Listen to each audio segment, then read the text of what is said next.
Hey guys, it's Andrew from 510 Books. It's August 5th, 2022, Friday, August 5th. And I'm here in my warehouse. I'll be closing in another hour and a half. And I had a thought today, a bunch of thoughts. But if you are self-employed, i.e. reselling books, reselling something else, you're watching this channel, you're a business owner, sometimes people with employees don't understand, uh, they don't get a business owner or a self-employed individual. I had someone who came in, and this is someone that's come in for a very long time. So this is not a new person. Over a year, probably way over a year actually. And they asked me. So anyway, so as a backstory, so they already know that I've had this here for a long time, that I've been working on it. It's been growing, et cetera, et cetera. And they said, "Oh, well, do you just do this? Do you have a full-time job?" And so, to me, look at behind me, right? Look at everything. New stuff goes out every week. I'm here on a Friday, from 10 to 6. More like 9:45 to 6:15, that kind of range. How would I have a full-time job? So, don't be surprised when somebody asks you these kind of questions. Maybe you've been reselling for a while. Maybe you're doing it part-time and have a full-time job, but it just I said, basically, it just reminded me of how some people just don't get it, basically. I was going through a ton of older mass market paperbacks from the 1960s and 70s as he asked me that, and I just found a book. This was a book pickup I did, which I'll talk more about, but it was over a dozen boxes of books and also some other stuff as well that I did this morning before I opened the store. So anyway, I had started that process of going through. There were 2 boxes of all these types of books that I mentioned, and sort of having to look them up on eBay and do research. And I found one that sells. I looked up on Amazon. It's the lowest offer is $44. Looked it up on eBay. Lowest offer was like 70 or something, and it does sell. So I just found that after he said that, and I was just thinking, well, yeah, I do other stuff. Aside from running the store, and I told him, I said, I sell online, I sell on Amazon and eBay, I'm shipping every day, which I am. Even though summers are slower, I'm still shipping every day. And yeah, so it just reiterated to me that there's different mindsets, and this is not a conversation about it being bad to be an employee or have a job, not at all. Business owners need employees need business owners, etc. Organizations and companies don't run without workers.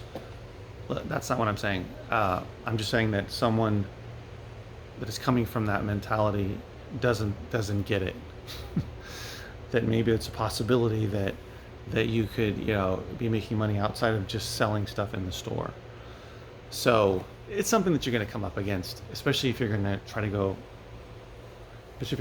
full time with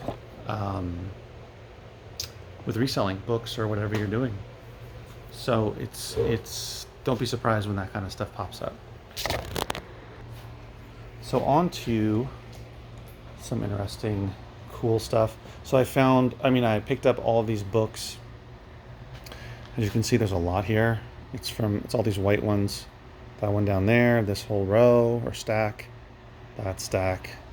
This stack, I just went through 3 other boxes of kids' books. These are cassette tapes, VHS tapes, CDs, DVDs, all in here. I picked those up this morning at 9 a.m.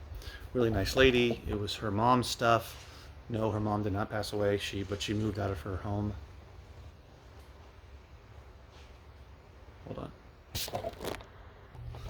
She moved out of her home, and it's packed with stuff, including lots of books and everything else I mentioned. So anyway, she found me from an ad that I had run on Facebook and had reached out saying, "Oh, do you take books, etc.?" And I said, "Yeah, sure, we can pick them up from you."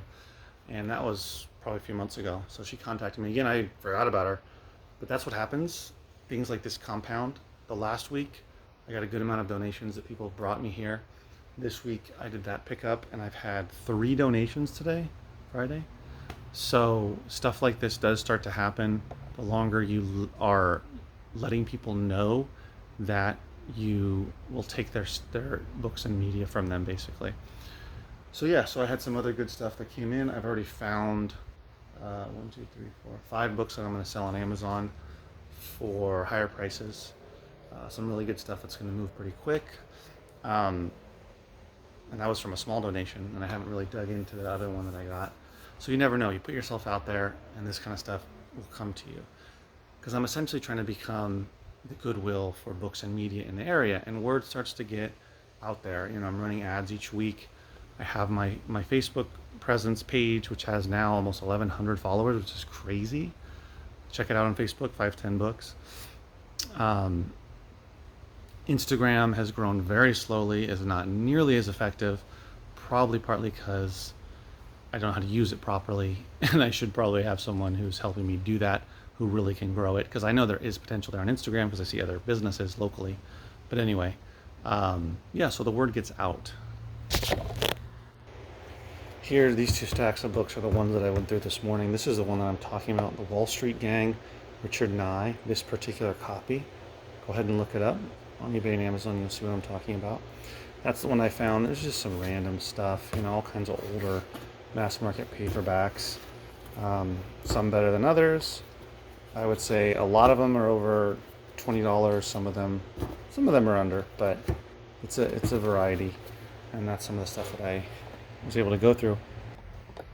You definitely have to spend the time going through those types of books in order to find the good stuff for for eBay. Currently, I do have someone who I hired who is listing for me on eBay. They right now have a couple of boxes of books that they're going through every week. They're probably doing anywhere between 40 to 60 books a week. I'm going to see if we can get more up there or have more go up each week. I don't have them go live, just have them create drafts, and then I go back. It doesn't take that long for me to go through it, but it's a bit tedious, so hopefully soon I will just be able to have them post it live, but there's other little tweaks I have to make. So as I get more books like this, it's great to know that I won't have to do all of it, because I'm building up a lot, which is a good thing, a lot more stuff to list on eBay. And as you know, eBay takes longer than Amazon to list, even though eBay has become much more predictable and making me more money than Amazon currently. Also, just to show you how far I've come with Amazon and FBA versus fulfilled by merchant or merchant fulfilled, there was a book I came across that is a higher priced book. The lowest FBA was either 55 or 59, and then the lowest merchant fulfilled is 38. And I'm going to list it merchant fulfilled because I don't have enough. Number one, I don't have enough items to send into FBA to a warehouse. I have 1 item. And I would rather just list it quickly. Even though I'll make less money, I'll still make good money. And this was donated to me, so I could potentially sell it much faster and get the money quicker than putting the book on the floor and just waiting until I get more items to send into Amazon. So I've really changed my perspective. It doesn't mean that I wouldn't send that in FBA if I had another, at least I would say a dozen or 15 or 20 or so other books or CDs to send in to Amazon. Then I probably would do FBA, try to make that extra $10 off of it. But is it really worth it? In my particular circumstances right now, it's not. So I'm happy to sell it for almost $40. Probably make close to $30 off of it. Again, I didn't pay for it. It came to me. I didn't have to go out and scout for it and buy it and all that kind of stuff. So I've definitely changed. Not something I thought I would do. And again, I'm not going to stop doing FBA, but I can't even find enough items to send into FBA.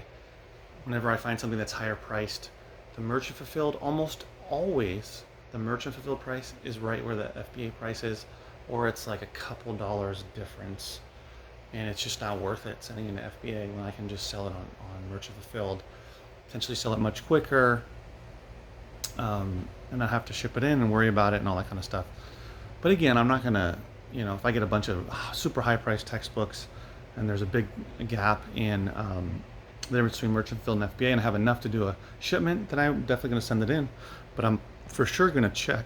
I'm for sure gonna check on Amazon first to make sure that these aren't books that that I can't. That these are books I can sell, so I'm gonna get approved for any of them, because this is a new thing with Amazon where I'm listing even Merchant Fulfilled and it tells me, oh no, you're not approved, you have to request approval.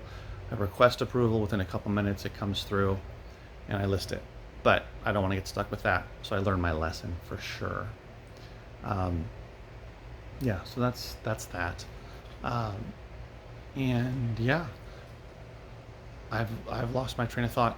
But thanks for watching, guys. It's Andrew from 510 Books. If you're not subscribed, please subscribe. Definitely check out my videos from the past. I've been uh, putting videos on YouTube for a very long time.